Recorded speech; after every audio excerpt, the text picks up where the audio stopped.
السلام علیکم ورحمۃ اللہ وبرکاتہ۔ میرے نہایت ہی قابل احترام بہنوں، بھائیوں اور دوستوں، میں اللہ تعالیٰ کے فضل و کرم سے اور آپ سب بہن بھائیوں کی دعاؤں سے بالکل خیریت سے ہوں، اور اللہ تعالیٰ سے امید ہے کہ آپ سب بھی خیریت سے ہوں گے۔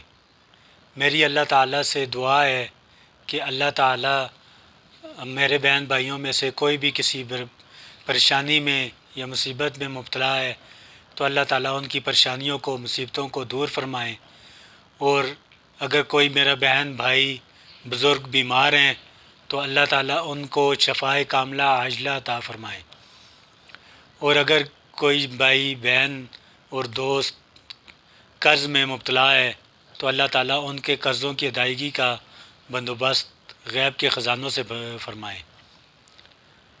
اور میری دعا ہے کہ جن بہن بھائیوں کے اولاد نہیں ہے اللہ تعالیٰ ان کو نیک اور صالح اولاد عطا فرمائے، آمین ثم آمین۔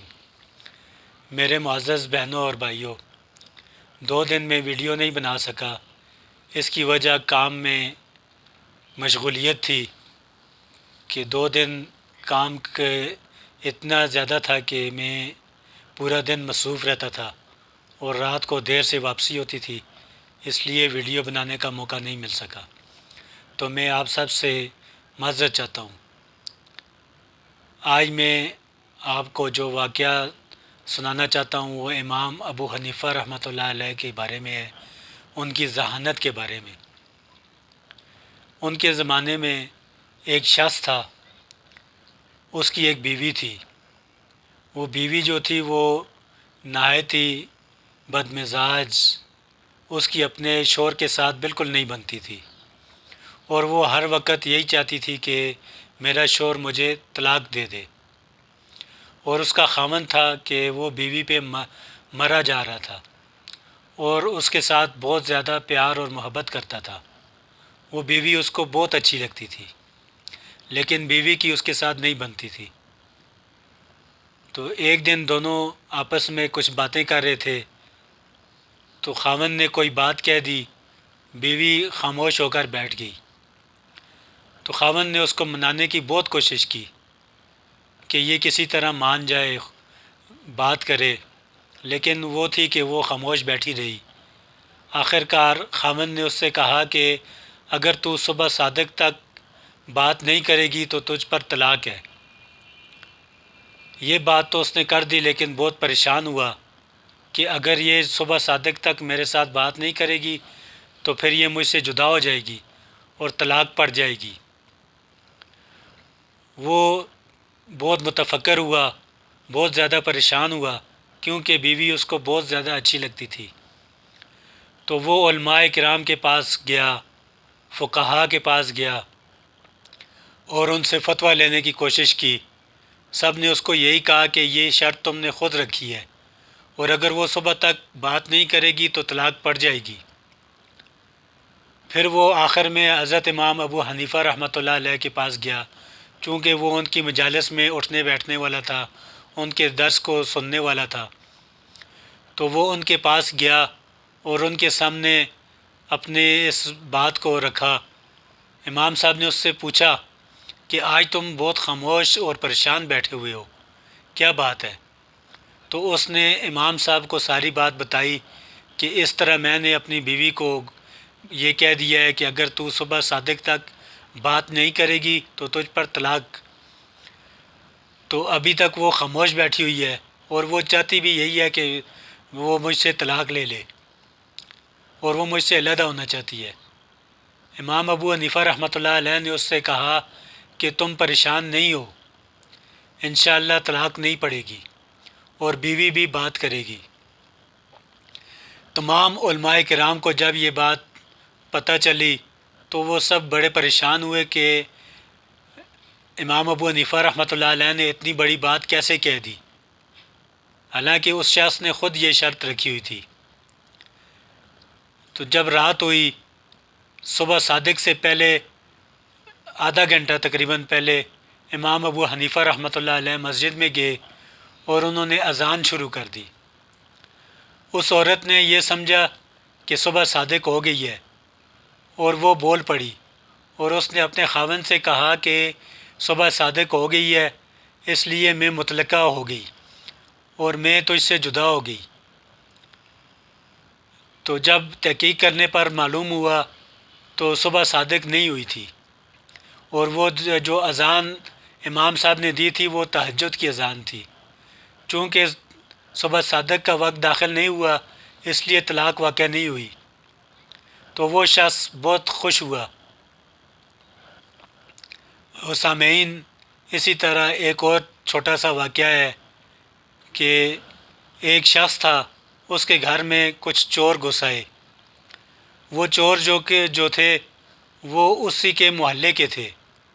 ان چوروں نے اس کو زبردستی قابو میں کیا اور اس کے گھر کا سارا مال و متاع جمع کر کے لے کے جانے لگے۔ تو اس کو دھمکایا کہ تو یہ حلف اٹھا کہ اگر تو کسی کو ہمارے بارے میں بتلائے گا تو تجھ پر تیری بیوی طلاق ہو جائے گی۔ چونکہ ڈر کی وجہ سے اس شخص نے اپنی جان کے ڈر کی وجہ سے اس شخص نے حلف اٹھا لیا کہ اگر میں کسی کو بتاؤں چوروں کے بارے میں تو مجھ پر میری بیوی طلاق ہے۔ اور وہ جو چور تھے وہ سارا سامان اس کے گھر کا لے کر چلے گئے۔ اب وہ بڑا پریشان ہوا کہ اگر میں کسی کو بتاتا ہوں تو میری بیوی مجھ سے جدا ہو جاتی ہے، اگر نہیں بتاتا تو پھر میرا مال، میرا گھر خالی ہو جائے گا۔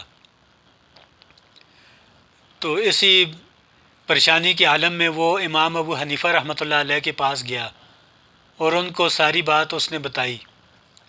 امام ابو حنیفہ رحمۃ اللہ علیہ نے اس سے کہا کہ انشاءاللہ میں ایسی تدبیر کروں گا کہ تمہاری بیوی بھی طلاق نہیں ہوگی اور تمہارا مال بھی تمہیں مل جائے گا اور چوروں کا پتہ بھی تم ہی بتاؤ گے۔ تو سارے جتنے بھی علماء کرام تھے، چونکہ یہ بات بہت مشہور ہو گئی تھی، علماء کرام اس شہر کے جتنے بھی تھے وہ سارے پریشان ہوئے اور انہوں نے برا بھلا کہنا شروع کر دیا کہ امام صاحب اتنی بڑی بات کیسے کہہ سکتے ہیں۔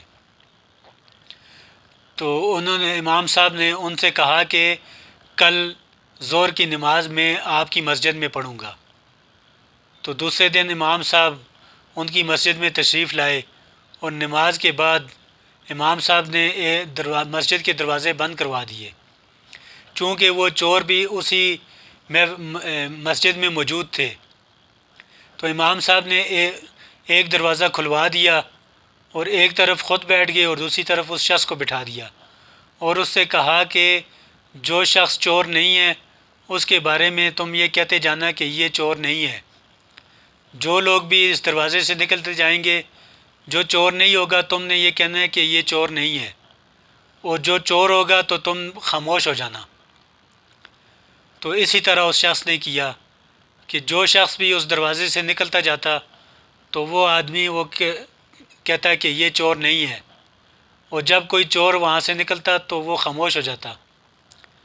تو اس طرح جب سب لوگ نکل گئے تو لوگوں کو چوروں کا بھی پتہ چل گیا اور اس شخص کی بیوی جو ہے وہ بھی طلاق نہیں ہوئی۔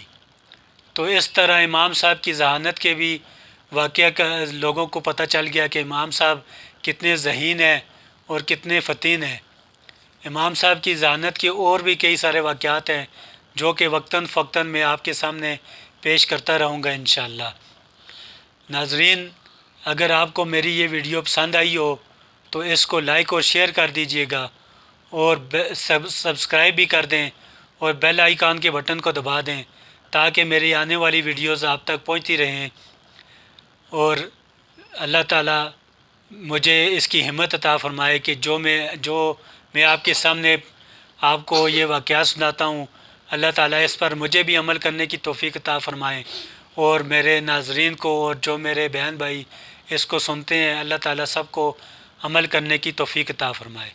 والسلام۔ اللہ تعالیٰ آپ سب کا حامی و ناصر ہو۔